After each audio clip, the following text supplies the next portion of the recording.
I'm Kevin Wolf. I'm the CEO of Wind Harvest. I get to talk today about other hardware technologies that have gone through the long and difficult process of commercializing.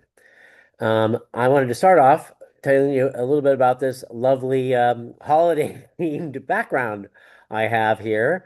We found this wind farm in a photo of this wind farm in northwestern Greece, and it has a tremendously windy ridgeline, and why we were able to learn the size of the tall turbines. So they're Vestas 850s. They have an 850 kilowatt generator on it.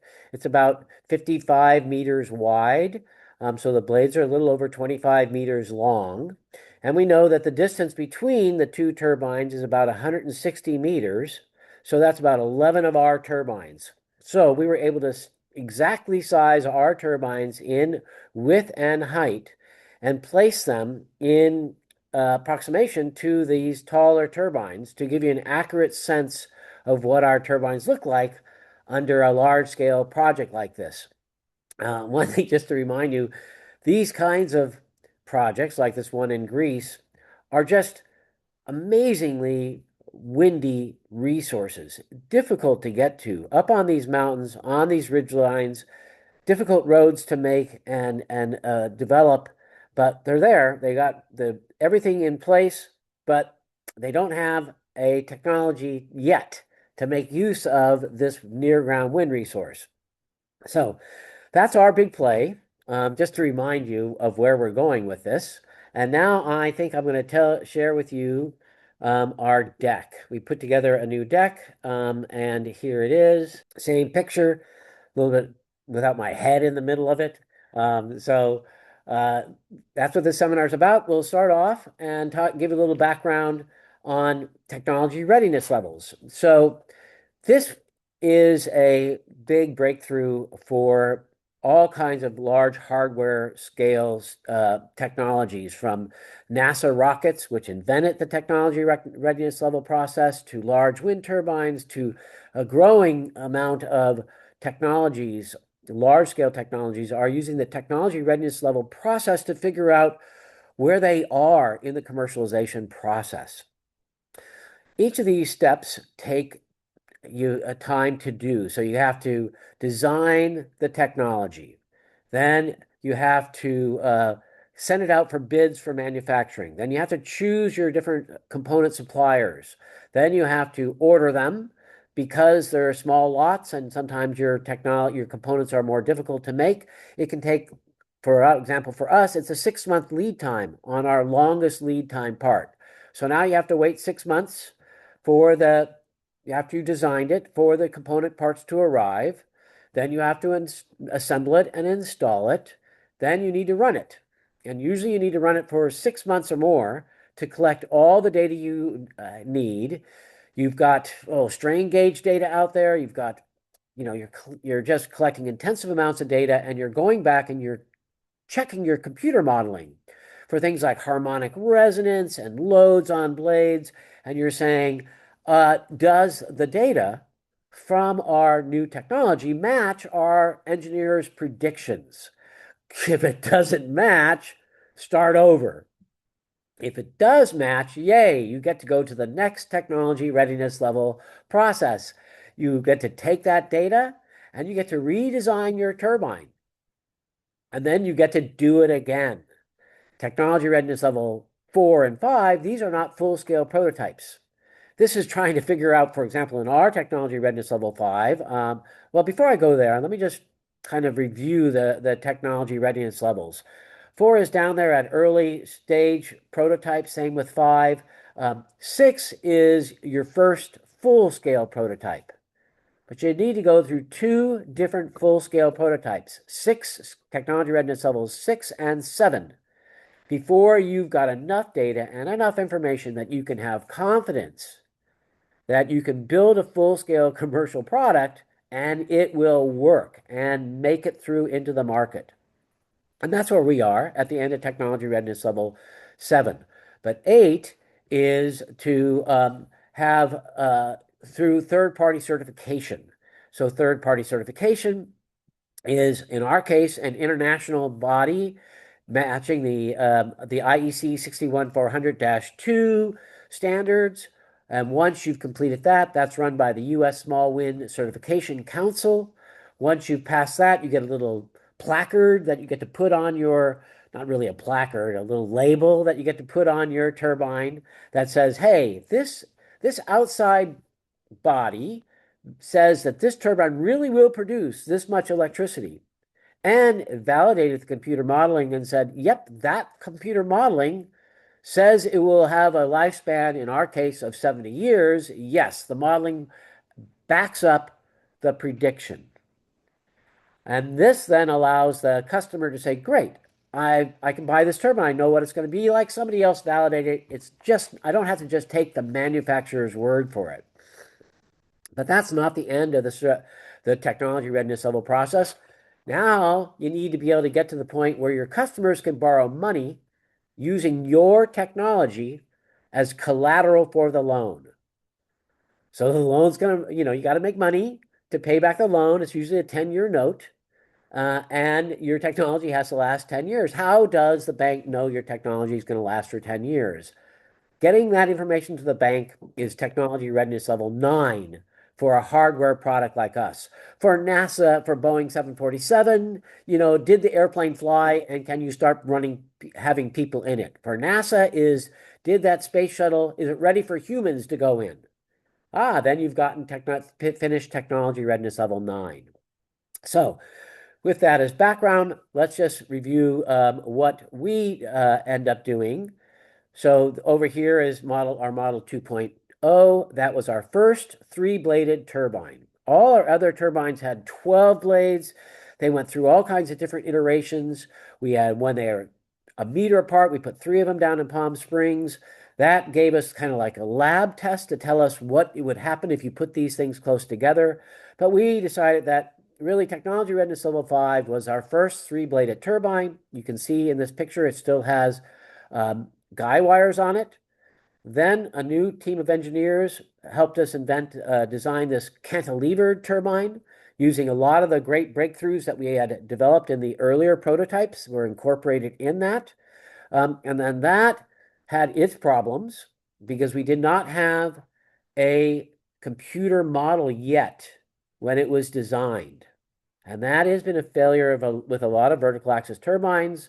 If you don't have an accurate computer model and you build your turbine, you're going to run into problems. And we did, but we fixed the problems. We brought on Dr. David Malcolm, and there's other whole videos about that process. We got the data, we validated his model, we redesigned it, we put another full-scale prototype, improved, down at the UL testing facility in Texas, ran it for 6 months through COVID, all kinds of problems. You can read in our blog about what we had to deal with in the saga of getting that thing through at that time in our history, but we did it. Data comes in, validates the harmonic resonance and the loads. At the end, we get a paper written on how accurate the computer modeling is through a peer-reviewed publication. Yay, that's kind of like as good as it gets in terms of reducing the risk before you go to technology readiness level 8. And now you're bringing your final product to market. And that's where we are. So that is not just us. Every hardware company, if they really have a product that makes it into the market, has gone through a similar process or they got lucky. I won't go into it at this time, but I can just some of the products that had failures because they did not do this properly. In the world of wind turbines are Southwest Wind. They went to mass manufacturing and reduced their quality control and did not have that in place as well. And that's technology readiness level 9, and then they failed. Then we had, there's a company called Ogen, shrouded wind turbines, put $100 million plus into it, and it never made it through the commercialization process. So that commercialization process is really important. So now let's go through the problems that these companies have when they get to technology readiness level 8 and 9, and they're going into sales. they got to manufacture it. And if their product is like a thin film solar panel, or it is a new fuel cell, or if it is a geothermal plant or other kinds of stuff, geothermal plant, not so much, but fuel cells, batteries, EVs, like all these things, they need their own factories. And building that factory takes time. You got to get permits for it. You got to design it. You've got to go through the tooling. You got to go through the manufacturing of it. And then you're not going to bring it to full capacity for a couple years because you're not at full sales. But you've invested a lot of capital in these manufacturing plants. And that is a challenge. And so when I go through these companies and you look at how much more money they've invested than we have to get to the point where they're doing a liquidity event, you'll see that it's the manufacturing that really ups the cost and the capital cost to do this. Then you have, well, how do they get to a liquidity event? And each of these companies that I'm going to go through did reach a liquidity event. All of them went through an IPO on a NASDAQ or on another publicly traded platform, and these all did remarkably well. The other way, of course, to do it, I'm going from the bottom to the top here, is the sale of the company. And then the last, so that's the sale of the company. We really don't really want to sell the company because if we sell it, we think it'll be bought by a company that will stop other people from getting into the market. And our vision is to build out the understory market around the world as fast as possible. And our strategy to do that is to license our patents and our IP to others so they can help build it out. It's just too big of a market for any one company to do. And the last one is a private company trading platform. So if you are, for example, issuing preferred shares, the company issues a preferred shares and it gets into profits and it has audited financials. That company can be traded and would likely be traded on private company platforms. There's a lot of them. And then owners of those shares can go to that platform and sell them. The people will buy them on the platform because they say, "Ooh, look, they made money last year. Ooh, look, they're issuing dividends." And then that causes the valuation of those shares to go up and people will buy them. So that's the different ways in which companies like ours reach a liquidity event. And I'll go through these and you'll see how they made their liquidity events. So I like to start with First Solar because I actually got to meet John Walton and had a conversation with him before he died unfortunately died in an ultralight plane crash. But he was the founder of True North Partners that bought Solar Cells Incorporated in 1999 and turned it into First Solar. They had to put $100 million in before they did their IPO. But when they did their IPO, they raised another $400 million in their IPO. And what did they use that $400 million to do? Two things.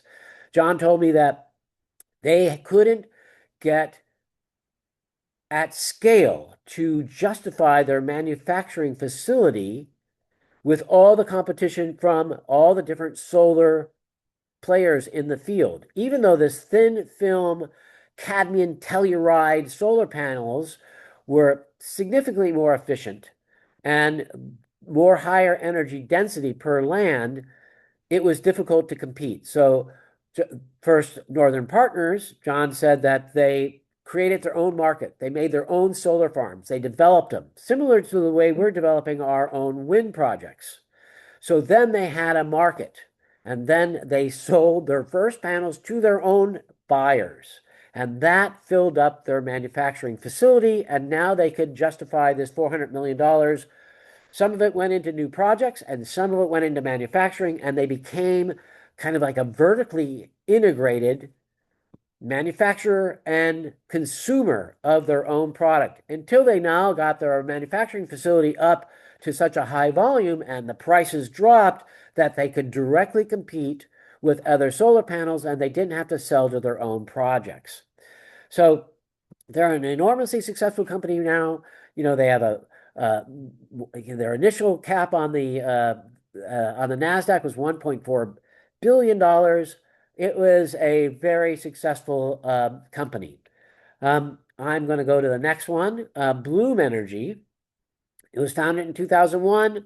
They put in the VCs of Silicon Valley put in an enormous amount of capital into this uh, solid fuel, oxide fuel cell technology that could help with all kinds of energy demands for businesses, etc.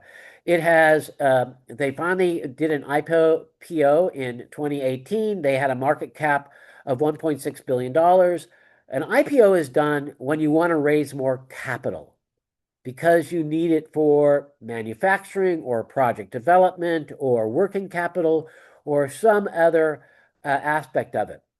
We have not fully set our plans on how we will do a liquidity event for our investors. Um, we don't need the capital in manufacturing. Now we have ideas that maybe we should make our own factory to build permanent magnet generators that do not use rare earth metals from China. And that would be something that would take capital, and we could own that factory ourselves. And that might be a reason for us to do an IPO as an exit strategy to raise the capital for that kind of factory. But our plans presently don't call us. We don't need it. There are plenty of manufacturers of different generators that we can actually have them make the generators, excuse me, themselves. So, kind of following this theme of a lot of capital to get to the point where you can actually have a product starting sales. You start sales before your IPO. You show your investors at that IPO that, yep, you're making money. You may not be making a lot of profit, but you're making sales and you got the sales volume to justify large scale manufacturing and the raising of additional capital. And now you get to roll that out and create a liquidity event for your investors. Um, this next one is an example of a great asset, I think, not everywhere around the world, because geothermal requires hot water fairly close to the surface, like in hot spring areas. Like in the Salton Sea down in Southern California, the hot water is close to the surface, and that is able to be brought up and turned into geothermal power. But think of the capital that has to go into a single geothermal plant. It is pretty much not completely custom made, but they're not making dozens of geothermal plants each year and having a manufacturing line to make all this equipment you see in this slide. So, mostly like refineries, for example, they have to kind of custom make all the pieces for the refinery, which makes the geothermal plant fairly expensive, capital intensive, and it is a challenge that Ormont seemingly has been able to make. But look where it was started, 1965. It finally did an IPO 20 years later. So this is an example of another, takes a long time, takes a lot of development before you can bring in the large scale money to then roll out your product.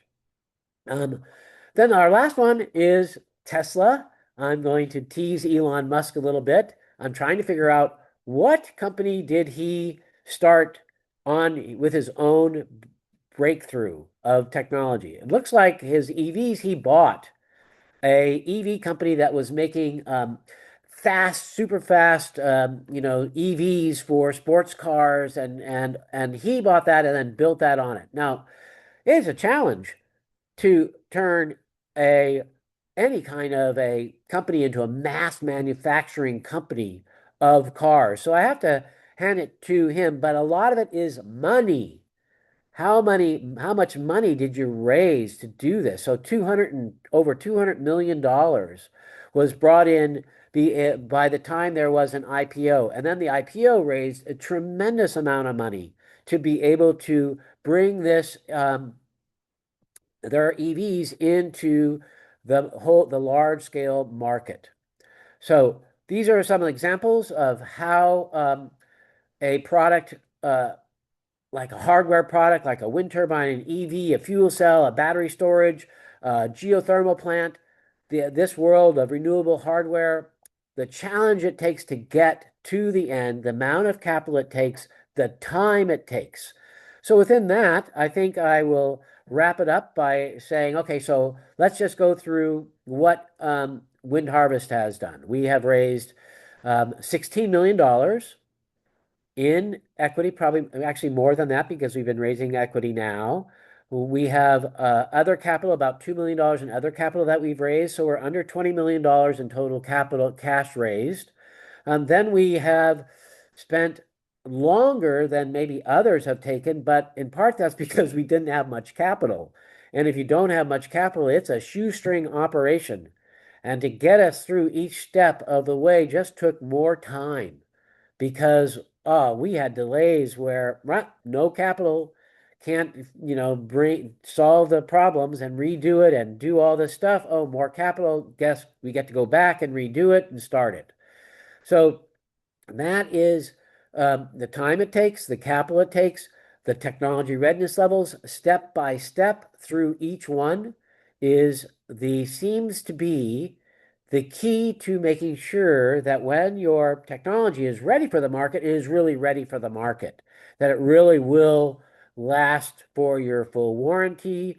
Um, we're offering a very long warranty in the beginning, in part because it's kind of necessary for the customer to feel like, oh gosh, I'm going to get a 10-year loan on this. I should have a 10-year warranty. Okay, we'll provide a 10-year warranty. We are confident in our modeling, confident in our technology. We'll set aside money out of every sale into that warranty fund so that in case of something does happen to our technology, we have money set aside to go back in and fix it. But that's just standard operating procedures for any large scale technology company. Um, and that's kind of where we are. Can't tell you where we do an exit strategy. I don't think the compliance law lets me say anything about that, but I am glad to have informed you of the different ways that companies like ours do achieve a liquidity event so their shareholding investors can make money. All right, I'm going to wrap that up. Thank you so much for listening, and I appreciate all of you who have invested and who are thinking about telling your friends, all that kind of stuff. Have a good day.